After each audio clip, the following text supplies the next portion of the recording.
old, his father passed away. His mother had to start working in a tomato cannery, leaving him to cook and care for his siblings. Life hit him hard at a very young age, and because of the difficult situation he faced, he had to work as a farmhand at the age of 10. When he was in 6th grade, he dropped out of high school and left his home. He started working as a painter of horse carriages. When he was 16, he faked his age to enlist in the US Army. After being honorably discharged a year later, he started working as a railway laborer and studied law at the nearby university, until he ruined his legal career by getting into a fight. He was forced to move back in with his mom and get a job selling life insurances. After some time, he got fired for not following orders. Some years later, he established a ferryboat company, and it was an instant success. Later on, he tried cashing in on his ferryboat business to create a chemical lamp manufacturing company, only to find out that another company was already selling electric lamps much better than his company's lamps. All this hardship in life, but this guy wouldn't give up. He moved to work as a salesman for a tire company. But again, he lost his job when the company closed its manufacturing plant. By the age of 40, he met the general manager of an oil company, who asked him to run a service station for him. But the station had to close down again as a result of the Great Depression. That same year, the Shell Oil Company offered him a service station, rent-free, in return for paying the company a percentage of sales.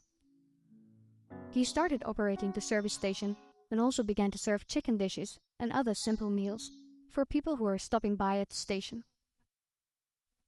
His pan-fried chicken soon became a favorite with the people of the area and made him famous in the region. A few years later, he took out the station and started a proper restaurant. After fairly succeeding at this venture, he started to advertise his food.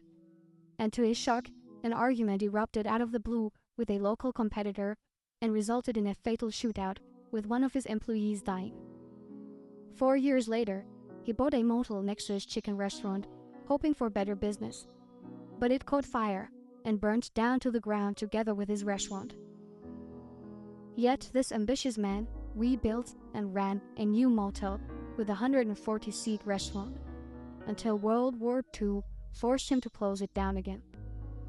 When war had ended, he tried selling his recipes to other restaurants. His recipe was rejected 1,009 times, when finally, in 1952, he sold his secret recipe, Kentucky Fried Chicken, for the first time to the operator of one of the city's largest restaurants. It quickly became a hit, and as a result, several other restaurant owners franchised the concept and paid him 4 cents per chicken. However, good times didn't last very long. His own restaurant was crippled when an interstate highway reduced customer traffic. He sold it and was left only with his savings and $105 a month from Social Security. So finally, he pursued his dream to franchise his chicken concept nationwide and traveled the US looking for suitable restaurants. He opened a new restaurant and a company headquarters in 1959. He often slept in the back of his car. He visited restaurants, offered to cook his chicken, and if the owners liked it, then he negotiated a franchise right. In 1965, at the age of 75, he was just getting started. After years of rejection, failures, misfortunes, Colonel Sanders' franchise approach became highly successful. KFC was one of the first fast food chains to expand globally, opening outlets in Canada, UK, Mexico, and Jamaica by the mid-1960s. The Colonel remained the company's symbol after selling it. He traveled over 400,000 kilometers a year, visiting KFC restaurants and delighting customers around the world.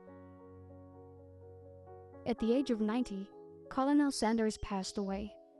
At that time, there were around 6,000 KFC locations in 48 different countries.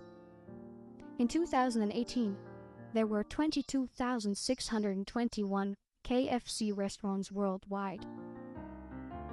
If you are overwhelmed by rejection or discouraged by setbacks, remember the story of Colonel Sanders, a 6th grade dropout, fired from multiple jobs, ruined his legal career, set back by the Great Depression, fire, and World War II. And yet, he became the world's most famous cook after reaching retirement age. Colonel Sanders, the creator of one of the largest fast food chains in the world, was many things.